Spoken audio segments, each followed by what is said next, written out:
ang may pusong nagagalak. Amen?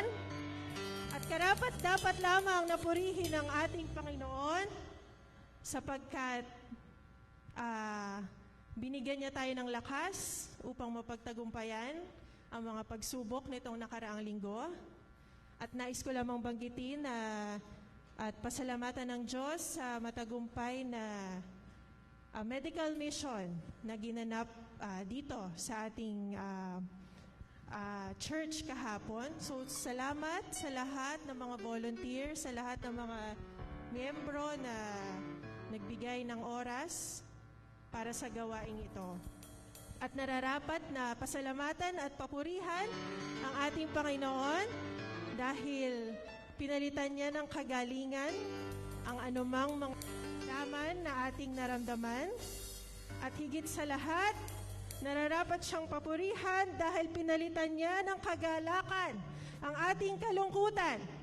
Amen. Kaya tayong lahat ay mag-awitan at bigyan siya ng papuri ngayong umagang ito.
Kabutihan mo, binigyan kulay ang buhay kong ito.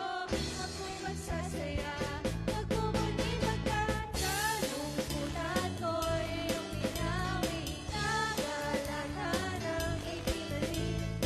At sa puso ko ngayon ay laging may bagong awit ng pagpupuri. Kalungkutan ko'y iyong pinawi,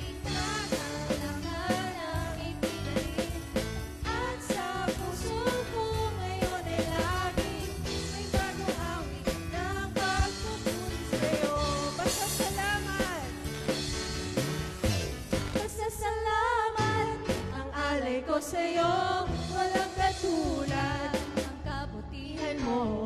Binigyan kulay ang buhay kong ito. Ako'y magsasaya, magmumuli magkakalungkutan ko'y iyong pinawi, kagalakan ang ipinalit. At sa puso ko ngayon ay laging may bagong awit ng pagpupuri. Kalungkutan ko'y iyong pinawi, kagalakan ang ipinalit. At sa puso ko ngayon ay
tunay nga po na napakasarap magpuri sa ating Panginoon na buhay at may wagas na pag-ibig para sa bawat isang kanyang mga anak.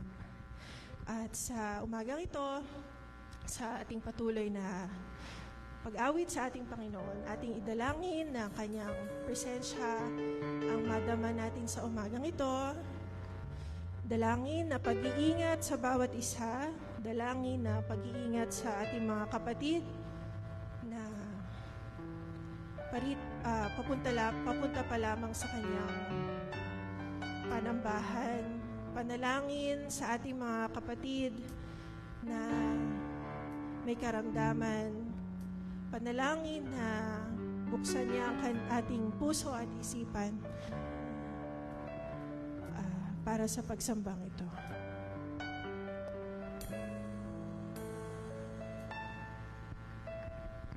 Gising sa umaga, naaalala ka, nasasabik ang puso ko na makapiling ka.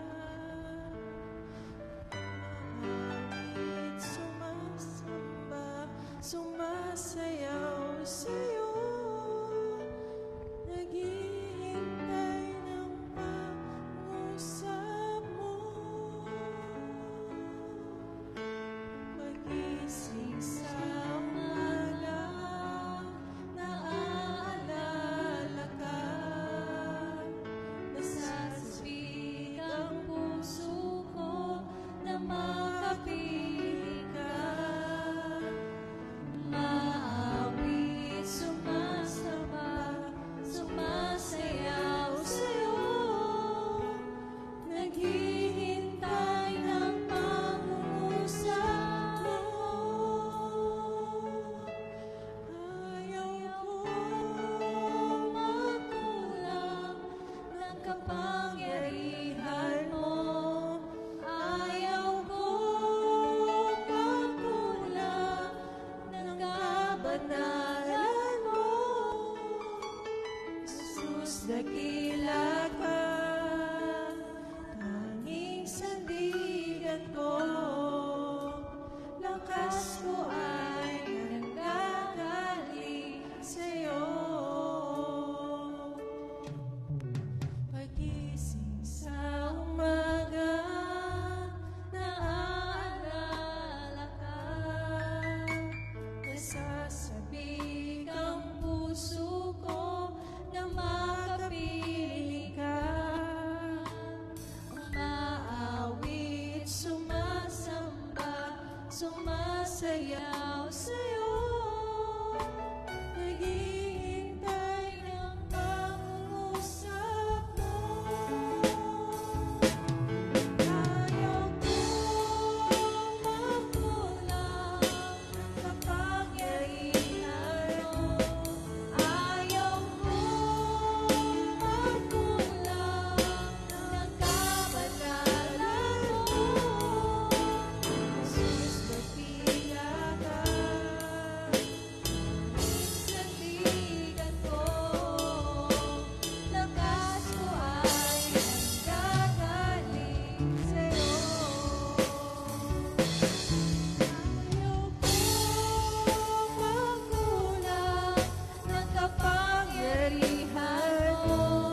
Ayaw kong magkulang ng kabanalan mo. Jesus, dakila ka, tanging sandigan ko, lakas ko ay nanggagaling sa'yo. Lakas ko ay nanggagaling sa'yo. Lakas ko ay nanggagaling sa'yo.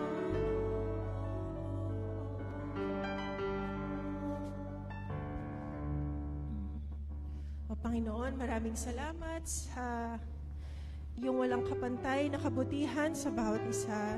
Salamat sa iyong wagas na pag-ibig. Salamat dahil ikaw ang aming sandigan, Panginoon. Salamat dahil pinawi mo ang aming kalungkutan at pinalitan ng kagalakan. Kaya't nararapat lamang na ikaw ay ng bawat isa, Panginoon. Sa umagang ito, yung pangalan ng aming itinataas sa pagsambang ito, Panginoon. Ito ang aming dalangin sa pangalan ni Jesus. Amen at amen.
Tayo po yumukod manalangin. Panginoon, muli, Ikaw ay aming pinasasalamatan at pinapupurihan sa umagang ito, Panginoon. Salamat sa iyong patuloy na gabay at pag-iingat sa bawat isa. Panginoon, na sa kabila ng hindi magandang panahon, ay iningatan mo kami upang pumarito, Panginoon. Dinadalangin namin, Panginoon, ang aming mga kapatid na hindi pa namin kasama, Panginoon. Ingatan mo po sila. Salamat, Panginoon, sa nakaraang linggong nagdaan. Salamat sa mga pagsubok na aming napagtagumpayan. Salamat sa mga panalangin na iyong tinugon, Panginoon. Nawa, Panginoon, sa umagang ito ay ikaw lamang ang aming maitaas at mapapurihan. Dinadalangin namin ang bawat isang magiging bahagi at mangunguna ng pagsambang ito. Ikaw ang patuloy na magbuhos ng iyong biyaya sa bawat isa. At dalangin namin na maging matagumpay ang pagsambang ito at nang sa aming paglabas sa panambahan mo, kami patuloy na maging inspirasyon sa bawat isang aming makakasalamuha sa aming paglabas, Panginoon. Ang lahat ng ito ay aming dalangin sa pangalan ni Jesus. Amen.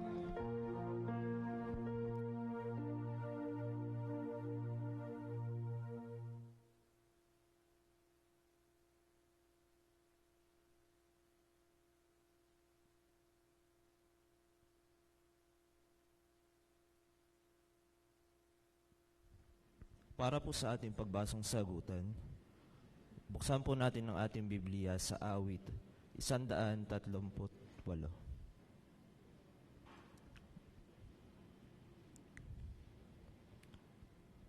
Yahweh, ako'y buong pusong nag-aawit ng pasasalamat Sa harap ng ibang Diyos, pupurihin kitang ganap.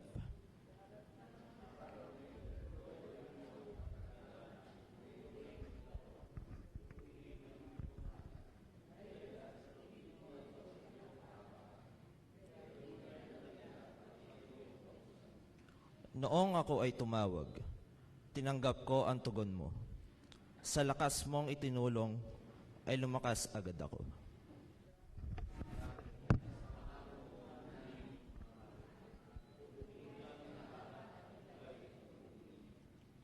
Ang lahat ng ginawa mo ay kanilang aawitin, at ang kadakilaan mo ay kanilang sasambitin.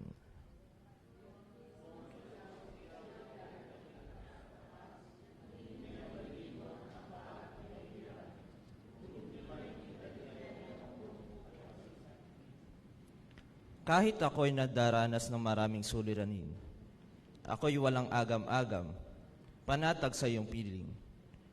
Nahandang harapin mo ang mapupusok kong kaaway. Ligtas ako sa piling mo, sa lakas na iyong taglay. Lahat po tayo. O Diyos, ng mga pangako mo'y tinutupad mong lahat.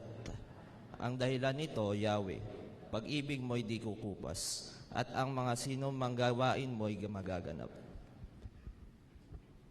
Inaayanyahan ko po ang mga bata po para po sa kanilang panalangin.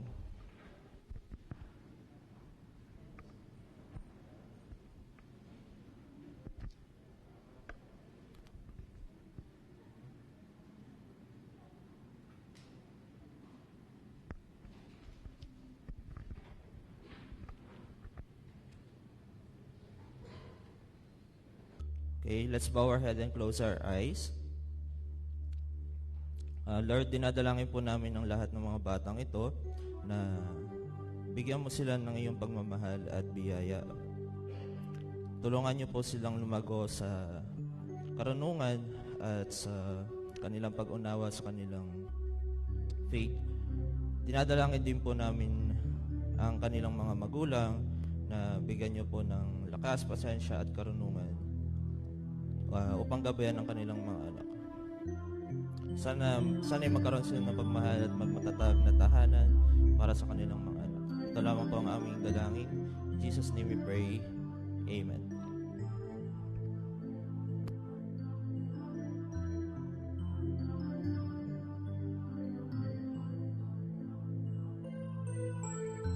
Patuloy po tayo sa pananalangin.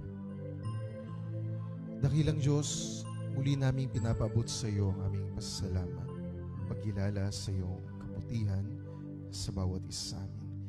At sa gitna man ng isang bagyo at sa mga pagsubok na aming kinakaharap sa bawat araw, alam namin na ikaw ay dakila at tapat. Kaya't kami nandirito ngayon upang patuloy na ipagpasalamat ang lahat ng ito, o aming dakilang Diyos. At kami sumasamo na patuloy po kaming pagpalain at gabayan upang sa aming paglalakbay malagpasan namin ang lahat ng mga pagsubok sa tulong at pagpapala mo.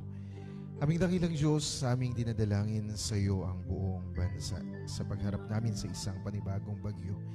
Dalangin namin na ikaw ang maging kanlungan, ikaw ang maging sandigan ng mamamayan ng aming bansa. Higit sila na walang maayos na kanlungan at tahanan. Dalangin namin, Panginoon, ang proteksyon para sa kanila sa panahong ito.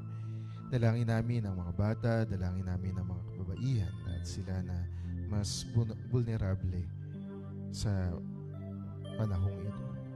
Aming dakilang Diyos, gayon din dalangin namin ang patuloy na pagkilos sa aming gobyerno. Dalangin namin ang pagpapala sa kanila. Dalangin namin na maging epektibo silang mga leader sa panahong tulad nito. Dalangin namin ang pagpapala sa kanila. Dalangin namin ang kalakasan. Dalangin namin aming dakilang Diyos na magawa nila ang kanilang responsibilidad para sa aming mga mamamayan. Dalangin din namin ang lahat ng mga simbahan. Dalangin namin na kami tunay na maging asin at ilaw ng sanlibutan maging sa panahong ito. Dalangin namin ang pagpapala sa amin at upang maging pagpapala kami sa marami o aming dakilang Diyos. Hindi namin dakilang Diyos sa aming dalangin ang Orion United Methodist Church. Nagpapasalamat kami sa mga ministeryo na pinagkakatiwala mo sa amin. Maraming salamat sa isang matagumpay na medical mission kahapon. Maraming salamat sa lahat ng volunteers, sa lahat ng mga doktor, nurse na ginamit mo upang ito'y maging matagumpay at sa lahat ng bahagi ng Orion United Methodist Church. Panginoon, naniniwala kami ang bawat ministeryo, kontribusyon para rito ay naging daan para ito ay maging matagumpay. Dalangin namin ang patuloy na pagpapala sa paghahanda namin sa 120th anniversary celebration ng aming church. Patuloy kang mahayag sa pamagitan ng aming mga ministeryo. At dalangin namin ang konseho ng iglesia mo.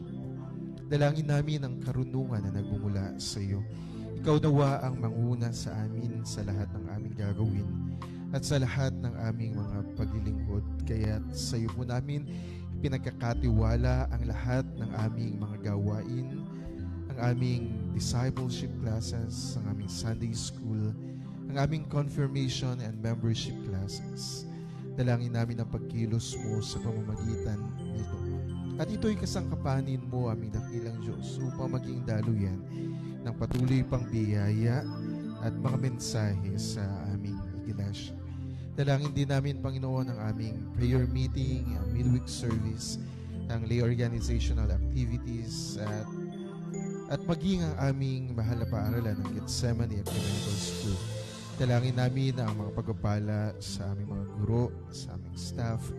Dalangin namin ang pagpapala sa Board of Trustees at higit sa mga estudyante at mga magulang na pinagkakatiwala mo sa paaralan. Dalangin namin ang isang maayos, isang matagumpay na school year na paparating.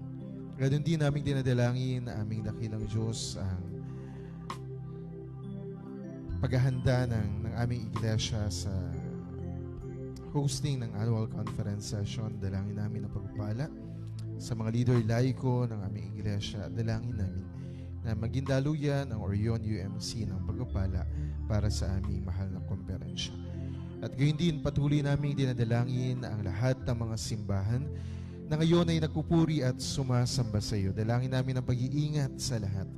Dalangin namin na ang kanilang mga pagpupuri o ang aming mga pagpupuri ay maging katanggap at kalugod-lugod sa iyo, aming dakilang Diyos. Dalangin din namin ang lahat ng mga pastor, diakonesa, ang mga leader laiko, ang aming mga obispo, at ang lahat ng nangunguna sa United Methodist Church. Dalangin namin ang patuloy na pagpapala at paggabay sa iglesia ito. Gayon din namin dakilang Diyos, patuloy ang dalangin namin at pagpapala sa lahat ng government officials, especially Lord sa paghahanda sa barangay elections. Dalangin namin na ito'y maging maayos, maging makabuluhan. Dalangin namin ang LGUs namin. Dalangin namin ang mga kongresista, ang mga senador, ang executive branch, ganon din ang judicial branch. Dalangin namin ang pagpapala at ang patuloy na pagkilos sa kabuuan ng aming gobyerno.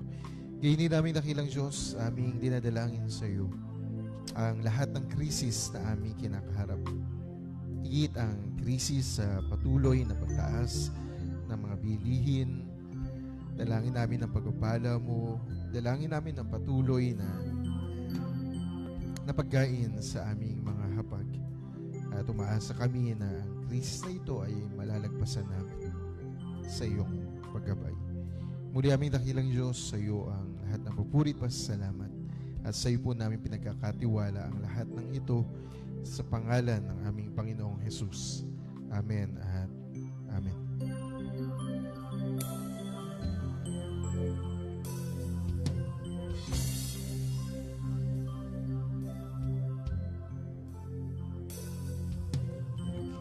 Ilang may likha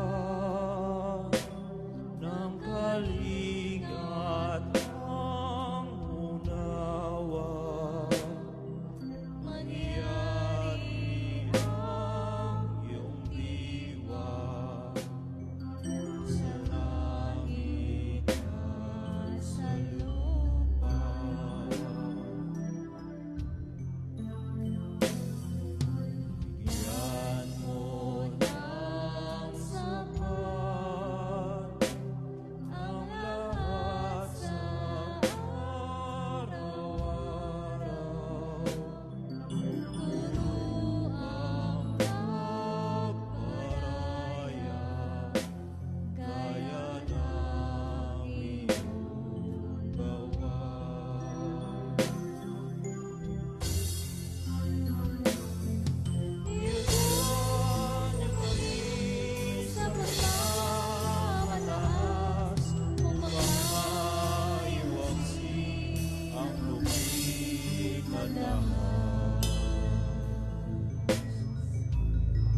Magbigay kayo at kayo'y bibigyan din. Gustong takal, siksik at liglig, at umaapaw pa ang ibibigay sa inyo. Sapagkat ang panukat na ginagamit ninyo sa iba ay siya ring gagamiting panukat sa inyo. Tayo po'y dadako sa pagdalo.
Aming dakilang Diyos, maraming salamat sa pagkakataon upang kami makapaghandog at tanggapin mo nawa ang mga kaloob na ito, kapahayagan ng aming patuloy na pasasalamat at maging ng aming pag-ibig sa iyo.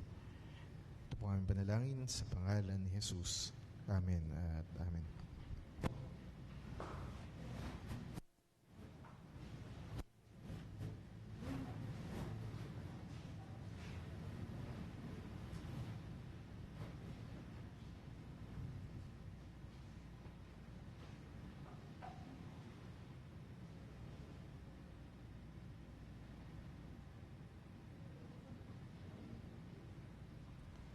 Para po sa pagbasa ng ating banal na kasulatan, buksan po natin ang ating Biblia sa Roma chapter 12, verses 1 to 8.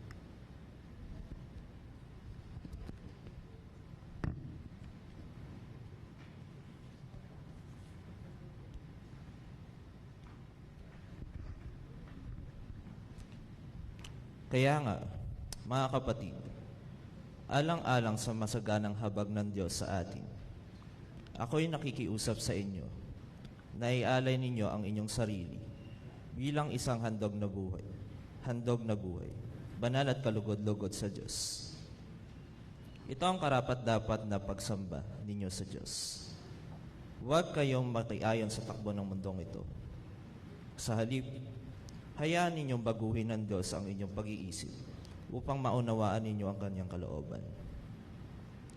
Sa gayon, magagawa ninyo kung ano ang mabuti, kalugod-lugod, at ganap na kalooban ng Diyos. Dahil sa kagandahang loob ng Diyos sa akin, sinasabi ko sa bawat isa sa inyo, huwag ninyong pahalagahan ng inyong sarili ng higit sa nararapat. Sa halip, pakaisipin ninyong mabuti ang tunay ninyong katayuan ayon sa sukat ng pananampalatayang ipinagkaloob ng Diyos sa bawat isa sa inyo. Kung paano ang katawan ay binubuo ng maraming bahagi at magkakaiba ang gawain ng mga ito, gayon naman, kahit na tayo marami, nabubuo tayo sa isang katawan ni Kristo at tayong lahat ay bahagi ng isa't isa. Tumanggap kayo ng iba't ibang kaloob ayon sa kagandahang loob ng Diyos. Kaya't gamitin natin ng kaloob na iyan. kung ang ating kaloob ay pagsasalita ng pahayag mula sa Diyos, magpahayag tayo ayon sa sukat ng ating pananampalataya. Kung ang paglilingkod ay ang ating kaloob, maglingkod tayo. Magturo ang tumanggap ng kaloob sa pagtuturo. Magpalakas ng loob ang may kaloob sa pagpapalakas ng loob.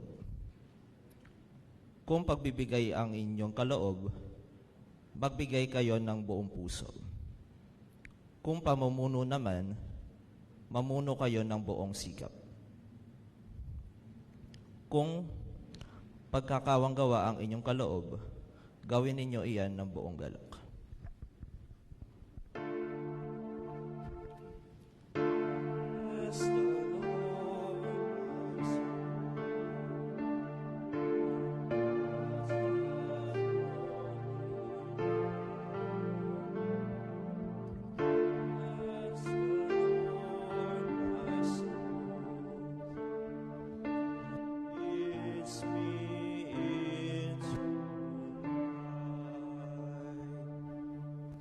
Pakinggan natin ang Ebanghelyo ng ating Panginoon ayon sa pagkakasulat ni Mateo. Nang dumating si Jesus sa lupain ng Cesarea ng Filipos, tinanong niya ang kanyang mga alagad, "Sino raw ang anak ng tao ayon sa mga tao?" At sumagot sila, "Ang sabi po ng ilan ay si Juan Bautista kayo. Sabi ng iba, si Elias kayo. At may nagsasabi pang si Jeremias kayo o isa sa mga propeta. Kayo naman, ano ang sabi ninyo? Sino ako?" Tanong niya sa kanila. Sumagot si Simon Pedro, "Kayo po ang Kristo, ang anak ng Diyos na buhay." Sinabi sa kanya ni Jesus, "Mapalad ka, Simon, na anak ni Jonas, sapagkat ang katotohanan ito'y hindi inihayag sa iyo ng sinumang tao, kundi ng aking amang nasa langit. At sinasabi ko naman sa iyo, ikaw ay Pedro, at sa ibabaw ng batong ito ay itatayo ko ang aking iglesia, at hindi makapananaig sa kanya kahit ang kapangyarihan ng kamatayan. Ibibigay ko sa iyo ang mga susi ng kaharian ng langit. Ang ipagbawal mo sa lupa ay ipagbabawal sa langit. At ang ipahintulot mo sa lupa ay ipahihintulot sa langit." At mahigpit niyang tinagubilinan ang kanyang mga alagad na huwag sabihin kanino man na siya ang Kristo. Tayo pong lahat ay pinagpala sa pagbabasa at paggarinig ng kanyang mga salita. Lord,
Salamat po, Koro, sa mensahe ng awit. Katulad nga po ng sinasabi sa awit, kailangan nating magtiwala at sumunod upang maranasan natin at maunawaan ang kalooban ng ating Panginoon. Trust and obey. Hayaan niyo pong muli kong basahin ang ilang bahagi ng ating leksyon o pagbasa sa umagang ito, Matthew 15, 10 to 28.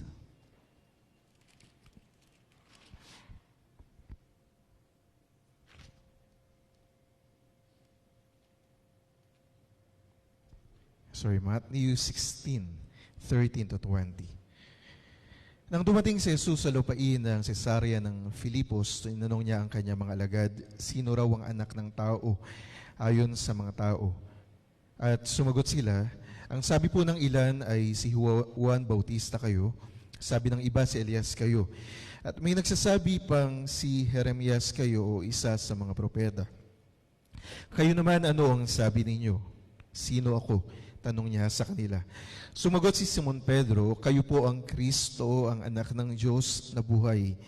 Sinabi sa kanya ni Jesus, sapagkat ang katotohanan ito'y hindi inihayag sa iyo ng sinumang tao, kundi ng iyong amang nasa langit.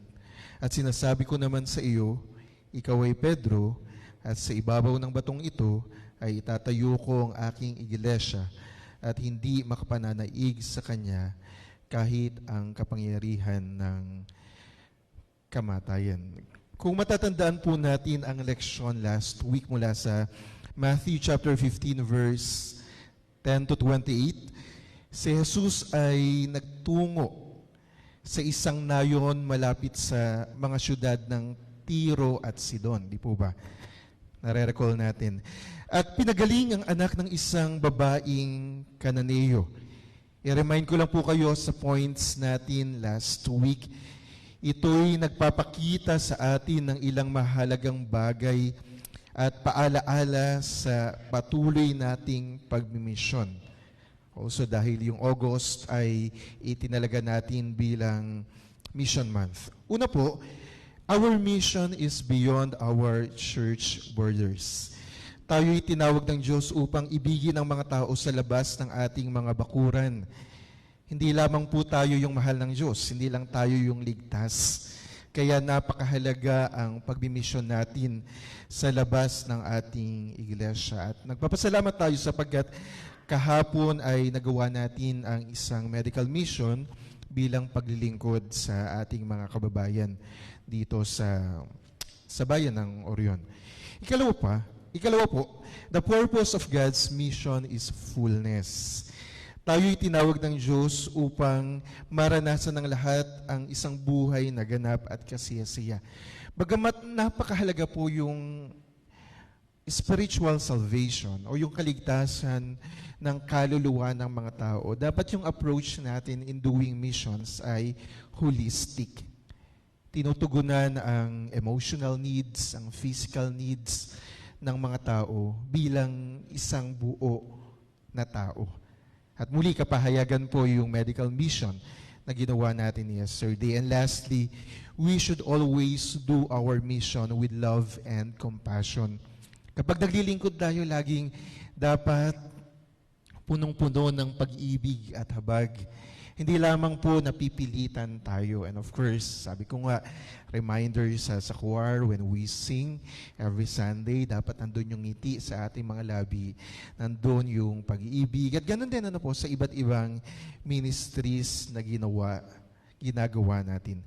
At ngayon pong umaga, muli nating nasumpungan si Jesus sa isang lugar ng mga hindi Hudyo o sa isang lugar ng mga Griego. Kung paanong last Sunday nagpunta siya sa isang nayon malapit sa Tiro at Sidon. Ngayon nakita natin siya na nagpunta sa Caesarea Philippi o Caesarea ng Filipos. At sa umagang ito gusto ko lang pong bigyang diin muli yung tatlong mga bagay. Una po, that we all need affirmation. Tayo po ay nangangailangan ng affirmations, pagkilala ng ating pagiging tao At ganun din kung ano yung mga bagay na nagagawa natin o yung mga kakayanan natin. Kilala natin si Jesus at alam natin kung ano yung kanyang kalikasan. Sa membership class, tinatalakay natin to, no? Yung nature ng ating Panginoong Jesus bilang fully human and fully divine. Ang ating Panginoong Jesus ay ganap na Diyos at ganap na tao. At bata pa lamang tayo, itinuro na sa atin na siya'y propeta, Mesyas, tagapagligtas at Diyos. Hindi po ba? At marami rin tayong alam na memory verses patungkol kay Jesus. Nauunawaan natin na siya'y ganap na Diyos at ganap na tao, ngunit ang hindi natin maunawaan at matutuhan ay ang awa at pakikipagkapwa na itinuro ni Jesus. Marahil matagal man tayo sa church, siguro kahit genius tayo, kabisado natin yung maraming mga sitas ng Biblia o paikot-ikutin man tayo sa Biblia, ay hindi tayo mabubola o hindi tayo maluloko. So marahil meron tayong gift na katulad nun. Pero minsan yung ating pananampalataya ay nananatili lang sa isip. At hindi natin maunawaan o maisapamuhay ang awa at pakikipagkapwa na itinuro ng ating Panginoong Jesus. Ito po ay kapahayagan ng maraming iglesia na hindi masyadong mabait sa maraming mga tao. May pagka-judgmental or exclusive ang mga iglesyang ito. Mga kapatid, the world is becoming more and more unkind. Ang mundo ay parang minsan hindi na masarap pamuhayan. Sa social media, ganun din, yung punong-puno ng negativities, yung bashing. At madalas, nagiging bahagi tayo ng kulturang ito. Mas madalas din, o mas madali rin para sa atin na punahin o siraan yung ibang tao kaysa tumulong at magbigay ng mga salita ng kalakasan. Hindi po ba? Sa church siguro, sa ministries, mas marami pa yung critic kaysa mismo doon sa mga naglilingkod at gumagawa. Hindi po ba? Ang sabi nga ng iba, malakas din daw sa mga Pinoy yung crab mentality. At minsan nararanasan natin ito sa ating iglesia. Minsan nanghihina ka na nga. At sa halip na tulungan at palakasin, masihilahin pa pababa ang ating mga kalagayan. Mga kapatid, sa pagpapatuloy ng misyon ng ating Panginoong Hesus, siya'y nagpunta sa syudad na tinatawag na Cesarea ng Filipos or Caesarea Philippi. Ito'y bahagi ng Syria sa kasalukuyan or ng Golan Heights. Sa panahon ni Herodes, malalaki at maluluhong istruktura ang itinayo dito. Kaya napangalanan siyang Caesarea Philippi dahil ipinangalan kay Caesar ang lugar na ito. At ang mga nandirito ay mga hindi Hudyo, mga Griego, o hindi kabilang sa piniling bayan ng Diyos.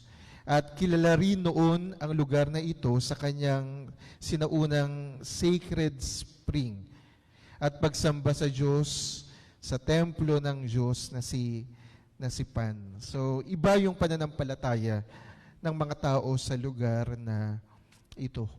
Pero bakit nga pupunta yung ating Panginoong Hesus sa lugar na ito? May mga nagsasabing ang pagpunta ni Hesus sa syudad ay upang muling ipakita ang kanyang pagliligtas para sa lahat, na hindi lang para sa iilang mga tao, katulad ng ginawa o pangyayari sa Tiro at Sidon. Or maybe, Jesus was trying to capture another teachable moment. Kasi nga nagtuturo siya ng kanyang mga alagad at marahil o JT o may pinapakita yung ating Panginoong Hesus sa kanyang mga alagad doon. Pero personally po, sa paulit-ulit na pagbasa ko sa mga talatang ito, ang mas nakikita ko ay ang Hesus na nangangailangan ng afirmasyon ng affirmation, ng kalakasan mula sa kanyang mga alagad. Nababasa po ba natin to? Alam natin, si Jesus ay lumuha sa hardin ng Getsemani minsan. At nag-alinlangan kung itutuloy niya pa ang kanyang misyon. Madalas ding pumupunta yung ating Panginoong Hesus sa mga bundok upang doon ay manalangin.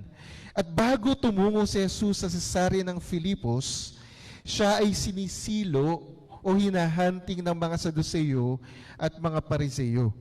At ilang ulit nagsabi sa kanyang mga alagad na dapat nilang iwasan ang mga Pariseo at mga Saduceo. At sa pagkakataong ito, sinasabi na rin ng ating Panginoong Hesus ang kanyang magiging kamatayan sa krus.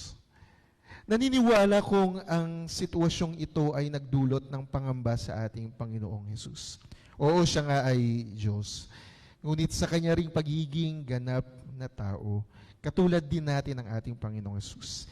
Minsan napapagod, tama po ba? Minsan nadi-discourage, minsan nawawala ng loob o ng pag-asa. Ang paninilo ng mga Pariseo at Saduceo at maging ang papalapit na pagdurusa at kamatayan ay maaring nagdala ng takot sa ating Panginoong Jesus. At sa pagkakataong ito, higit niyang kailangan ng afirmasyon at suporta ng mga alagad. At kaya tinanong niya yung mga alagad, sino ako para sa mga tao? Who am I? Nakikilala ba nila o nabibigyan ba nila ng halaga ang aking paglilingkod? At iba't iba yung mga sagot ng mga alagad. Ang sabi po ng ilan, kayo po si Juan na tagapagbautismo. Ang sabi ng iba, kayo si Elias. At may nagsasabi na kayo rin ay si Jeremias o isa sa mga propeta. Ang mga salitang ito ay mga salita na kailangang marinig ni Jesus sa pagkakataong yon. Mga salitang nagsasabi na hindi nawawala ng saysay ang kanyang ginagawa o ang kanyang paglilingkod. Mga salitang kinikilala ang kanyang kapangyarihan tulad ng mga propeta ni Juan, Elias, Jeremias at ng iba pa. O mga salitang nagsasabi na may mga taong naniniwala sa kanya sa kabila ng hindi paniniwala ng mga Hudyo o ng mga Pariseo at ng mga Saduceo. Mga kapatid, totoo ngang hindi natin kailangan ng opinyon ng ibang tao, di po ba? Minsan pwede naman natin talagang hindi na lang pansinin kung ano yung sinasabi ng ibang mga tao. Pero dumarating din tayo katulad ng ating Panginoong Hesus na sa mga sitwasyon na kailangan nating marinig ang suporta, ang tulong o yung pag-asa mula sa mga tao. Tayong lahat ay nangangailangan ng kalakasan mula sa ating mga kaibigan. At bilang isang iglesia, kailangan natin hindi ang pamumuna, yung negative criticisms at ang masasakit na salita sa isa't isa. Ang kailangan natin ang suporta, afirmasyon at kalakasan upang ipagpatuloy ang ating misyon. Sabi ko nga yung culture ng bashing, ng negativities, nasa labas yan eh. That's a secular culture. At hindi ito dapat mangyari sa loob ng simbahan. Kung may pagkakamali, kailangan nating suportahan yung bawat isa. Kung may mali, yung lagi nating dapat itinatanong, ano yung maaari kong gawin upang makatulong o iayos yung mga bagay na sa tingin ko ay mali. At kinailangan din ng ating Panginoong Hesus ang afirmasyon mula sa iba. Ikalawa, we need to affirm others as well. Kung paanong kailangan natin ng afirmasyon mula sa iba, kailangan din natin i-affirm yung ibang mga tao. At muling tinanong ni Jesus ang mga alagad, sino naman ako para sa inyo? Who do you say I am? Alam natin ang tugon ni Pedro, kayo po ang Kristo, ang anak ng Diyos na buhay. At pagkatapos nito, inaffirm din ng ating Panginoong Jesus kung sino si Pedro. Pedro, ikaw ay bato at sa pamamagitan mo ay aking ititindig ang iglesia. Ito yung nangyari sa tagpong iyon. Kapatid, lagi nating nabibigyang diin ang deklarasyon ni Pedro na ito, ngunit hindi ang deklarasyon ni Jesus. Matapos sabihin ni Pedro kung sino si Jesus para sa kanya, agad sinabi ni Jesus, pinagpala ka, Simon, na anak ni Jonas, sapagkat ang katotohanan ito'y hindi inihayag sa iyo ng sino mang tao, kundi ng aking Amang nasa langit. At sa tagpong ito, tinanong ni Jesus kung ano ang halaga niya para sa mga alagad. Lagi pong sinasabi ng ibang mga tao, di po ba, na we don't need the comments or suggestions ng iba. But actually, we need those. Kailangan natin bilang mga tao. Alam niyo po, sabi ng isang kaibigan ko, whenever a person posts something in Facebook, just like it or heart it. Di po ba? Tayo po kasi, alam po niyo po, ako din siguro, napapansin ko sa sarili ko, pag nagpo-post ako, binibilang ko rin talaga yung hearts and likes. Hindi po ba? Even though, siguro, shinare lang, nakita lang, binasa. Pero sa likod ng isipan ng taong ito, that person needs affirmation. Di po ba? Kailangan niya ng affirmation. Kaya, ano man yan na nababasa natin, i-heart natin, i-like natin. Minsan ako, nag-post din ako sa social media. Pero nagugulat ako, may nakikipag-debate. Diba? Sabi ko, parang hindi ko pinapaskil o pinapost yung mga bagay na ito para i-prove. Diba na ako yung tama at ikaw yung mali. So this is just an idea that we just need to respect. Diba? Respetuhin natin at magrespetuhan tayo sa isa't isa. So we already have so much critics sa labas at ganun din sa loob ng ating iglesia.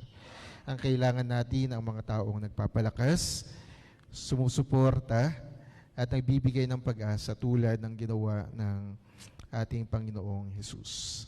Huling bagay, tayong lahat ay importante. We are all important. Sinabi ni Jesus, now I say to you that you are Peter, and upon this rock I will build my church, and that all powers of hell will not conquer it. Ikaw ay si Pedro at sa ibabaw ng batong ito ay itatayo ko ang aking iglesia at ang kapangyarihan ng kamatayan ay hindi magtatagumpay laban sa kanya. Ang mga talatang ito ay isa sa pinagtatalunang talata ng mga Katoliko at ng mga Protestante.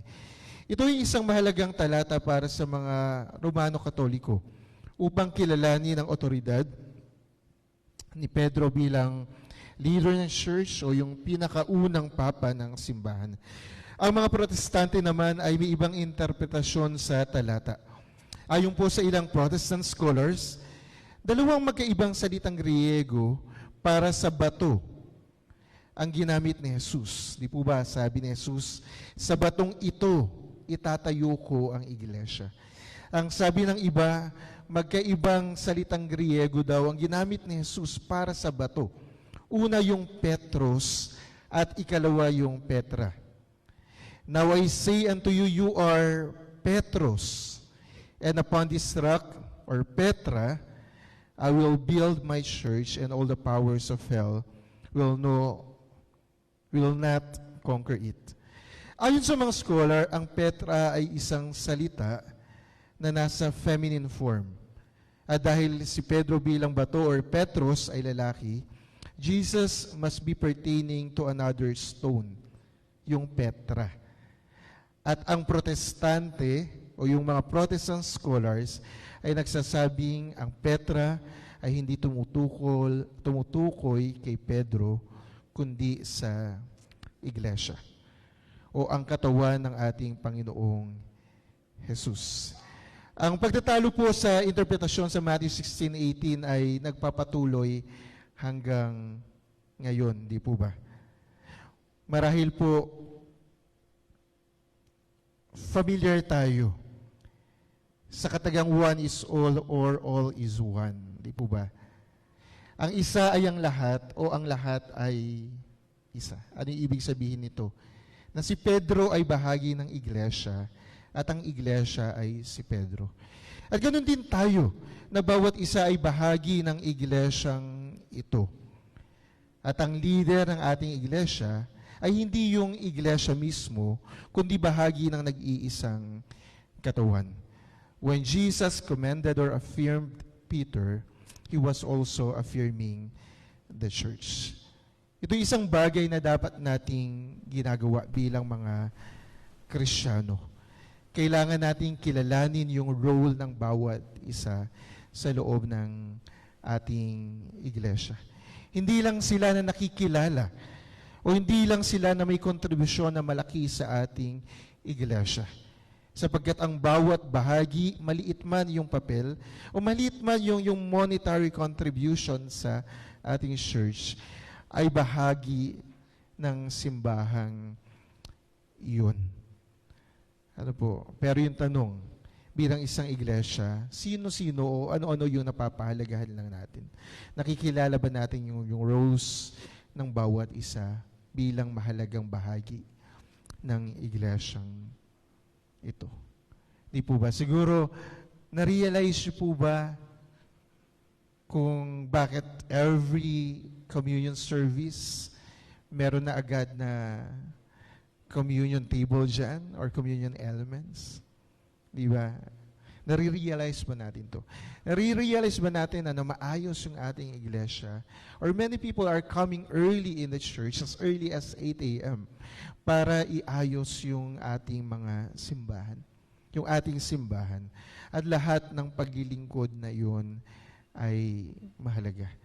Kung paanong inaffirm ng ating Panginoong Hesus si Pedro at maging ang kabuuan ng ating iglesia, gayon din ang dapat nating ginagawa bilang mga Kristiyano.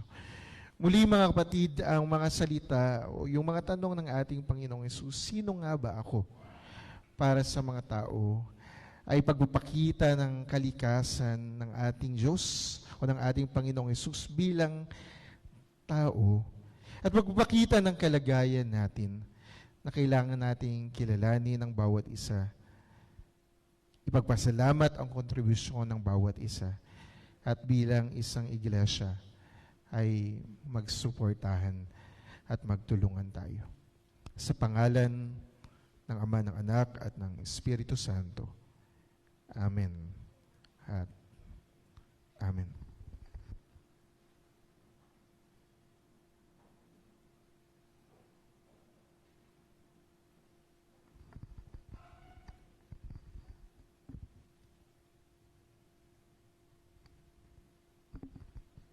Para po sa ating pagtatalaga at paghahandog, awitin po natin ang Have Thine Own Way, Lord. Kalooban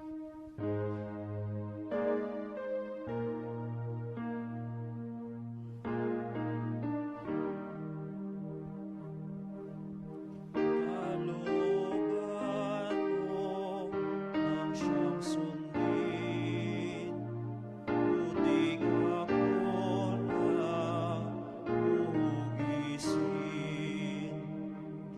ayon sa ibig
Tayo po manalangin. Lord, maraming salamat sa pagkakataong ito at sa pagpaalaala sa amin na kaming lahat ay bilang isang katawan ay nangangailangan ng damayan, ng suporta, ng pagkalinga ng bawat isa. Kung paanong ikaw, o aming Panginoong Yesus, ay nangailangan din ng pagkilala, ng afirmasyon kung sino ka, at ang mga bagay na nagagawa mo, Panginoon. Kayo dinawa bilang isang iglesia ay magawa namin sa isa't isa ang bagay na ito. At ganun din sa ibang mga tao na nangangailangan ng pag-asa, pagkalinga. Aming dakilang Diyos. Kaya dalangin namin na patuloy mo po kaming puspusin ng pag-ibig bilang isang church. Dalangin namin na pagpalain mo po kami ng iyong biyaya. Dalangin namin na ang iglesyang ito, ang Orion United Methodist Church, nawa ay isang iglesia na nabukas para sa lahat, tumatanggap, kumakalinga, at hindi isang iglesia na pumupuna, nagiging judgmental sa ibang mga tao, bagkus patuloy na umiibig at nagdanais na ibahagi ang iyong pag-ibig sa bawat isa. Kaya't maraming salamat po, maraming salamat sa pagkakataong ito na kami ay idanako mo sa lugar na ito at dalangin namin ang pagpapala, ang patuloy na pagkilos sa iyong mga anak. Dalangin namin ang bawat isa na nandirito ngayon sa harapan. Dalangin namin na patuloy kang kumilos at gumawa sa kanila. Dalangin namin na anuman ang kanilang kahilingan, ito ay iyong tugunin ayon sa iyong kabutihan, ayon sa iyong dakilang plano. At higit aming dakilang Diyos, habang kami ay naghihintay, bigyan mo po kami ng lakas, ng katatagan upang magpatuloy. Dalangin po namin maging sila na nandoon sa kanilang mga upuan at sila na nandoon sa kanilang mga tahanan. Dalangin namin ang kasama namin sa online worship. Dalangin namin ang pagpapala, dalangin namin ang paggabay sa kanila. At gayon din, patuloy namin isinasamo sa iyo, dinadalangin sa iyo ang aming mga kapatid na nangangailangan ng kalakasan at ng pagpapala na nagmumula sa iyo.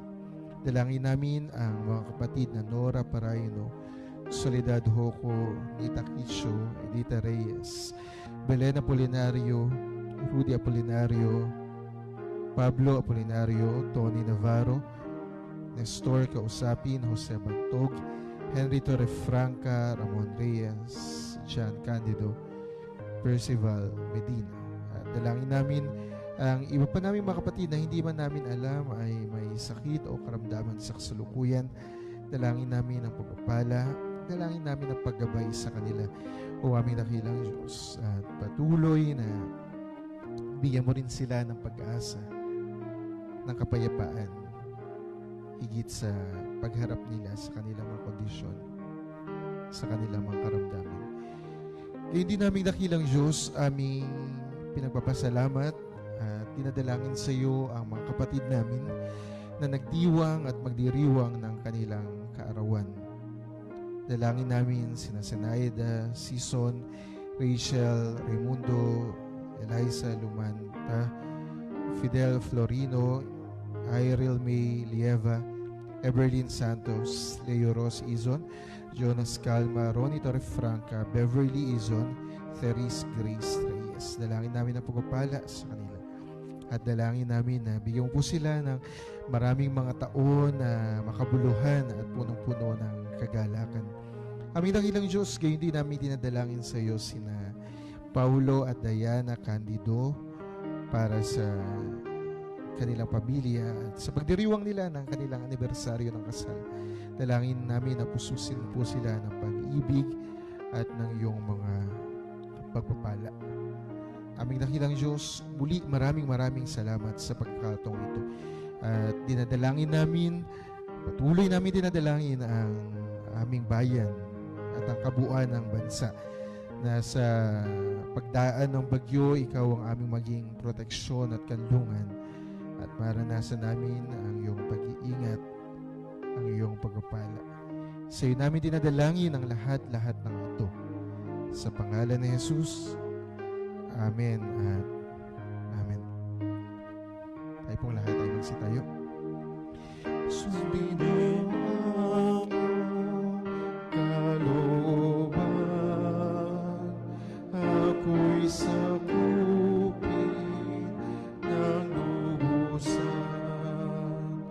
hanggang si Kristo ay mamasdan,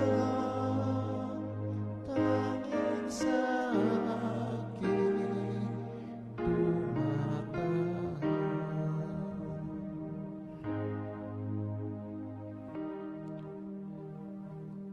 Aming dakilang Diyos, sa iyo po namin binibigay ang lahat ng pasasalamat at umaasa kami ng pagsambang ito ay nagbigay ng kaluguran sa iyo. Umaasa kami ng lahat ng aming inisip, sinabi at ginawa sa pagkakataong ito ay naging kapahayagan ng aming pag-ibig at pagpupuri. At gayon din sa aming paghihiwa-hiwalay, kinikilala namin ang iyong pagkatawag at pagsusugo sa amin. Umaasa kami na saan mong dako man kami dadalhin, at umaasa kami, aming dakilang Diyos, na sa lahat ng tao na aming makakasalumuha, makakausap, maging instrumento nawa kami ng iyong pag-ibig at pag-asa. Mga kapatid, tanggapin nating lahat ang nag-uumapaw na pagpapala buhat sa Diyos sa mga sumasalangit, ang patuloy na pagliligtas ng ating Panginoong Hesus, ang gabay at patubay ng Banal na Espiritu ang laging sumaatin ngayon at magpakailanman. Amen at Amen.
Palakpakan nga po natin ang ating Panginoon.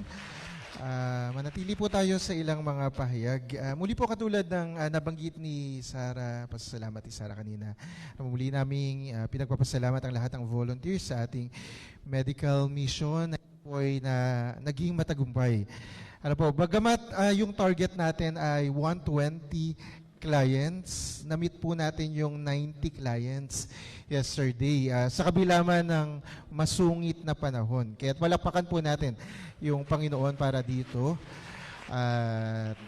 Ay po, purihin siya at maraming salamat sa lahat ng naging bahagi. Pero actually, we are thinking na magkaroon ng part 2 itong medical mission. Part 2 yung medical mission. So, nakita na rin naman natin yung mga pagkukulang, yung dapat pa natin improve. Meron pa tayong available medicines. Ano po, maaari po natin gawin yung part 2 nito. Ipag-pray po natin ito. At of course, bilang pagdiriwang po o paghahanda sa pagdiriwang ng ating anniversary, meron po tayong mga activities monthly. Ngayong month of August, ginawa natin yung medical mission. Next month po ay magkakaroon ng church-wide team building sa last Saturday ng September. Ano po, kaya sa lahat ng lay organizations o sa lahat po ng ating members ay iniimbitahan po kayo. Then sa October, magkakaroon po tayo ng Evangelistic Night or Evangelistic Crusade. Last Friday po ito ng October. Then sa November, magkakaroon po tayo ng concert, and sa December ay yung ating anniversary celebration. Kaya manatili po tayong informed sa lahat ng mga gawain natin, and we hope na supportahan po natin ang lahat ng ito. Tawagan po natin yung ating deaconess para sa iba pang mga announcements.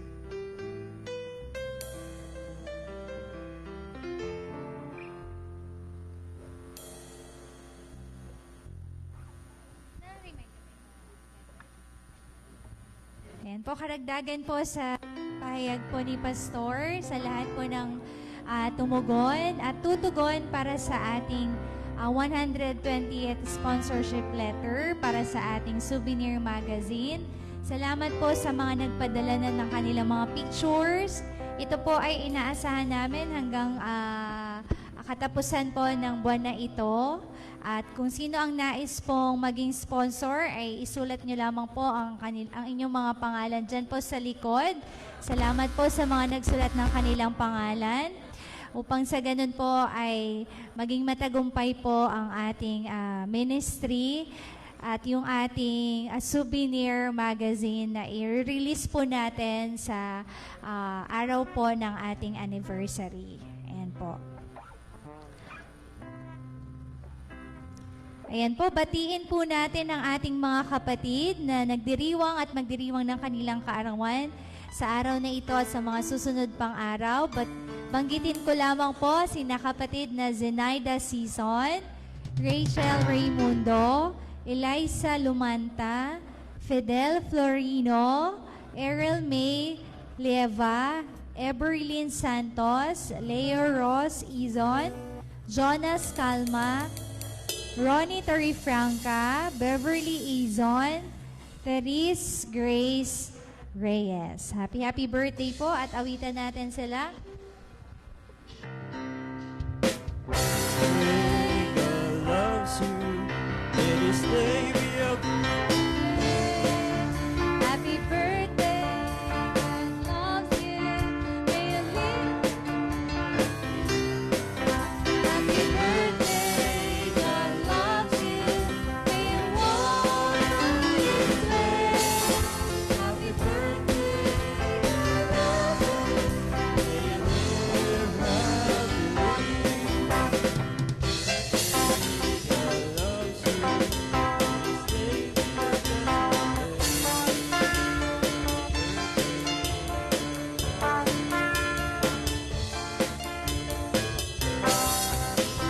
birthday, God loves you. May you walk on His way. Happy birthday, God loves you. May you Happy birthday po at batiin din natin sina Mr. Paulo Loy and Mrs. Diana Lynn Candido para sa kanilang wedding anniversary ngayong araw na ito. Love, love, love, that this birthday with you. Love, love, love, may God always bless you. Love, love, love, happy anniversary to you. Love, love, love.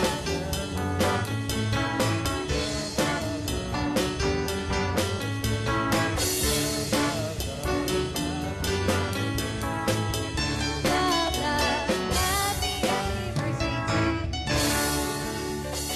Ayan po, at gusto rin po nating batiin at nakikigalak tayo at kinocongratulate natin ang ating kapatid na si Kuya Tor sa kanyang katatapos na training para sa isang promotion.